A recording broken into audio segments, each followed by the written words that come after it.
नमस्कार दोस्तों, स्वागत है आप सभी का। दोस्तों, केंद्र सरकार किसी भी नए प्रोजेक्ट की प्लानिंग भविष्य के मद्देनज़र आगामी 20-30 वर्षों के हिसाब से करती है, लेकिन राजस्थान के जयपुर के नज़दीक एक महत्वपूर्ण रेल मार्ग से मुंह फेरने में केंद्र सरकार ने तनिक भी देरी नहीं की। बात कर रहे हैं जयपुर टोडा रायसिंग वाया फागी डिग्गी रेल मार्ग की। सरकारों की आंखों के सामने यह रेल मार्ग दम तोड़ता रहा।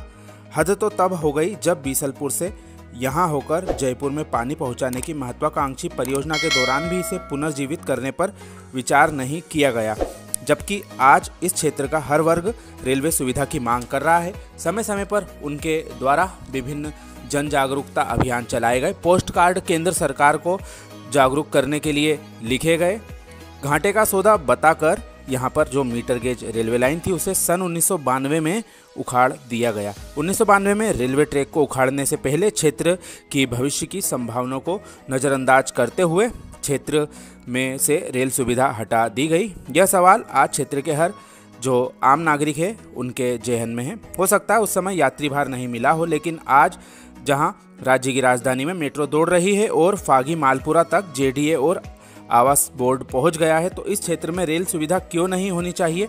सूत्रों के अनुसार भारत सरकार के द्वारा प्रसिद्ध तीर्थ स्थल डिग्गी कल्याण धाम को रेलवे लाइन से जोड़ने के लिए वर्ष 1952 में जयपुर सांगानेर वाया फागी डिग्गी मालपुरा टोडा रायसिंग तक रेल लाइन बिछाकर ट्रेन चालू की थी।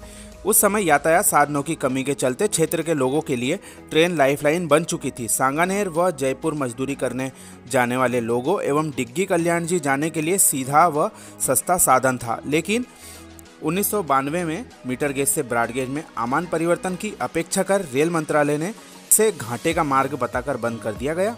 करीब 15-20 साल पहले रेलवे ट्रैक की जगह एल&टी कंपनी की ओर से बीसलपुर से जयपुर तक पाइपलाइन बिछाई गई और पाइपलाइन की देखरेख करने के लिए सड़क बना दी गई। जयपुर के बाद बलावला, चितौड़ा, रेनवाल, पीपला, माधोराजपुरा, फागी, निमेड़ा, चोसला, डिग्गी, कल्याण, मालपुरा, टोरडी व टोडा रायसिंग गांवों के आसपास रेलवे स्टेशन व कर्मचारियों के क्वार्टर बेहद खस्ता हाल में वर्तमान में पहुंच चुके हैं। ट्रेन जयपुर से रवाना होकर 22 गोदाम व इन सभी स्टेशनों से होती हुई टोडा रायसिंग तक जाती थी। फागी, रेनवाल, मांझी के आसपास बनी हुई ticket booking quarter, Balawala station पर 2 आवास, बाणियावाली में भी और रेनवाल मांझी में रेलवे स्टेशन कार्यालय तथा 25 आवासों की हालत खराब हो चुकी है। स्टेशन के कीमती गेट व लकड़ियों को लोग उखाड़ ले गए हैं तथा कमरों में भूसा व चारा भरने का काम वे लोग कर रहे हैं।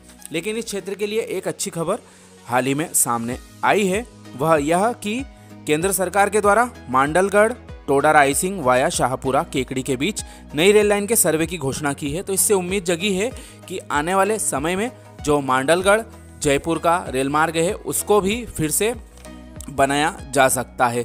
सर्वे का कार्य हाल ही में शुरू करने हेतु पश्चिम मध्य रेलवे के भोपाल मंडल के द्वारा विज्ञप्ति जारी की गई है तथा संबंधित ठेकेदार इसका जो इंजीनियरिंग सर्वे किया जा रहा है उसके पश्चात रिपोर्ट बनाकर लागत व जो भी भूमि अधिग्रहण संबंधी प्रक्रिया है उसकी जानकारी केंद्र सरकार को अपनी रिपोर्ट में देंगे। उसके पश्चात रेलवे परियोजना का कार्य शुरू किया जा सकता है। बात करें तो 1992 के पहले तक जयपुर से टोडा रायसिंग के लिए 2 रेल सेवा शुरू की गई थी। इसमें एक सुबह 4 बजे और एक दोपहर 12 बजे चला करती थी।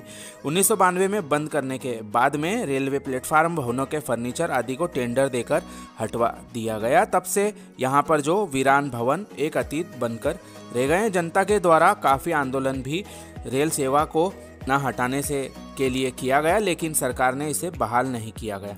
वहीं हाल ही में टोडा रायसिंग केकड़ी होकर जो मांडलगढ़ तक नए सर्वे की घोषणा की गई है, इससे क्षेत्र का विकास आने वाले समय में होने की उम्मीद की जा रही है तथा रेलवे स्टेशन को फिर से स्थापित होने की वर्षों पुरानी मांग के फिर से पूरा होने की संभावना भी बनी है। मांडलगढ़ से टोडा रायसिंग की इस 130 किलोमीटर की लंबी रेलवे लाइन यदि बन जाती है तो आने वाले समय में जो टोंक क्षेत्र है वह फिर से रेलवे लाइन से जोड़ सकता है, क्योंकि जो पूर्व में स्वीकृत की गई थी लाइन अजमेर नसीराबाद से सवाई माधोपुर को जोड़ने की, वह टोडा रायसिंग टोंक होकर ही गुजरना थी, लेकिन वह भी स्वीकृत होने के पश्चात राज्य सरकार के द्वारा बजट की कमी बताते हुए उसमें अपने हाथ आगे नहीं बढ़ाए।